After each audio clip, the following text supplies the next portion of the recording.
On Monday night, we will crown the champion of the second edition of the 12-team college football playoff. But could that be the last time we see a 12-team college football playoff?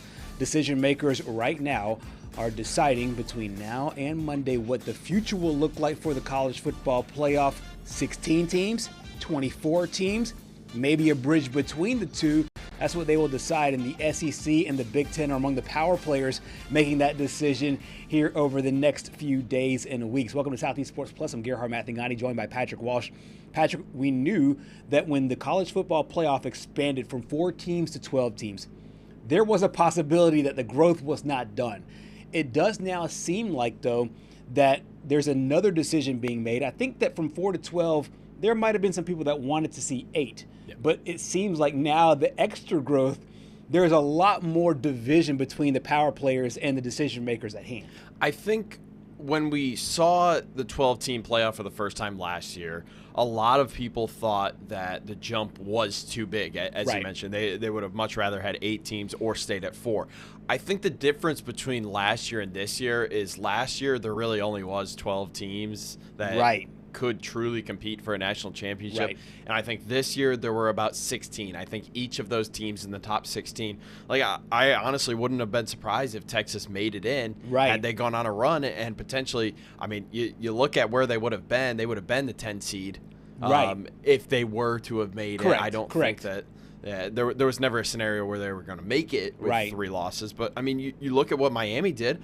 I think they could have gone on a run. I think they would have beaten Texas A&M again. Me too. I think they would have gone on to beat Ohio State in the Cotton Bowl. And I honestly think they probably could have put a scare into Ole Miss and see what would have happened there. But I think this is interesting because the Big Ten ultimately wants 24 teams in the college football playoff. But the SEC is not having it. And Greg Sankey has basically not said a single thing about it. And he's basically, it sounds like he's vehemently disagreeing with all of this notion altogether. And so the Big Ten's compromise is, well, why don't we go to 16 teams for a few years if after 3 years it eventually would expand to 24 teams. And something to keep an eye on if this is the case is that second bullet point. Conference championship games would be replaced with play-in games. And so this would give these conferences a few years to, sort out all the logistics around that.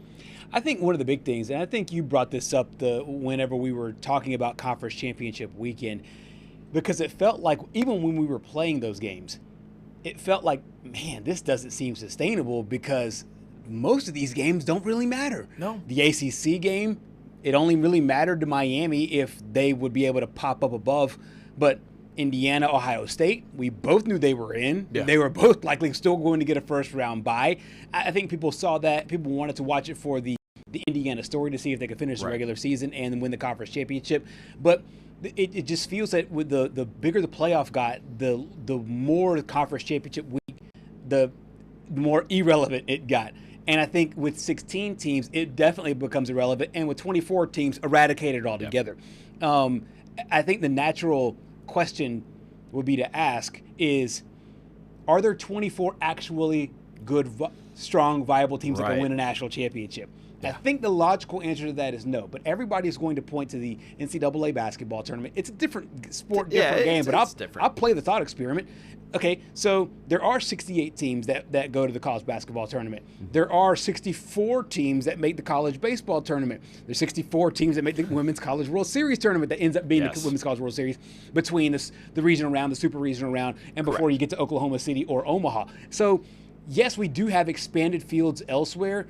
Do I think it's good for football because it is a once-a-week sport? No, I don't. And I think that you're seeing that with Greg Sankey kind of standing firm on he doesn't think that this should be allowed. Yeah, and I do want to bring up the conference championship games because really they only mean something to the G5 schools because if you win and you're the highest ranked G5 conference champion, then you're in. But you take a look at the ACC, that game only truly mattered to Miami, who wasn't even playing, and Virginia, because Virginia, all they needed to do was win and you're in to the CFP this year.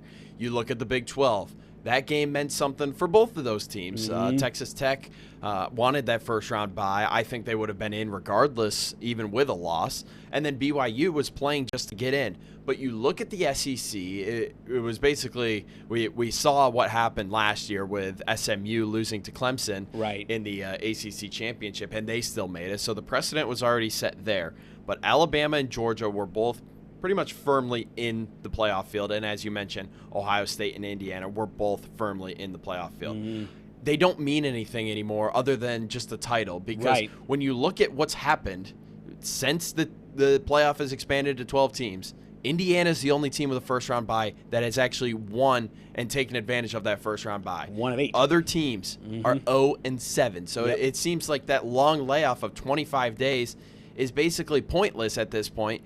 And with the expansion, that would presumably move up the first round to I would think maybe the week after Thanksgiving. The week after the conference championship weekend, which would probably be replaced by play-in weekend. Right. So that means same week. That first week in December. Correct. That would mean there would only be 2 weeks in between games, like the NFL with the first round buys. So I never fully understood why we give teams 25 days off. I mean, that's almost a whole month off. That's right. Without playing tackle football, without contact. I assume that they practice tackling in practice. Right. But it's not the same as playing another team, and all your momentum just gone. Especially that deep into the year. You lay off a lot of your tackling in the practice sessions. That way you are fresh and ready for the game. But no, there is a game speed that you cannot replicate in practice. No. And I think it puts those teams at a disadvantage. And to your point, one team out of the 8 teams that have the first round bye, I know it's not 2 years, not a strong sample size, but 8 games is a pretty good sample size. And they're 1 for their last 8. Only one team in was Indiana, who might be probably, arguably, one of the most dominant teams over the last 10, 15 years or so. Easily. So it is really interesting. I do think they have to tread carefully here, because our old co-host Simone used to always say you can't put the toothpaste back in the tube. Yes. I think if you go to 24, you can't go back to 16. Nope. Can't. And I think if you want to go to 24, the logical thing to do would be to start at 16 and just show how perfect 16 is. Right. If you're a fan of 16, I think that'll be it. Because I think what's going to happen is if you go to 16 and then you realize who's 17 to 24, the teams that would be on that list, it would become glaringly obvious that it doesn't need that expansion. Yeah. Of course, the one conference want the expansion, and one conference is not going to. The Big Ten is basically going to hold strong. They want 24 teams in, and in the Big Ten right now, they have the 2 aces, so to speak. They got the pair of aces in the whole, because they have the last 2 national champions, presumably maybe the 3rd in a row, 3 different teams, and so they're kind of the power player of the power players right now. If you're doing a hierarchy right now, it's just, to me, a slippery slope. So I like the SEC holding strong to 16 teams, and I do think that is the fair space to put it in if they're going to expand. The one thing I just don't understand, and I know that this is basically old news, because Big 12 Commissioner Brett Yormark had said this all the way back into spring meetings of last year, and he was the one that was in favor of the 5+11 model, which means you've got your 5 automatic qualifiers plus 11 at-large bids.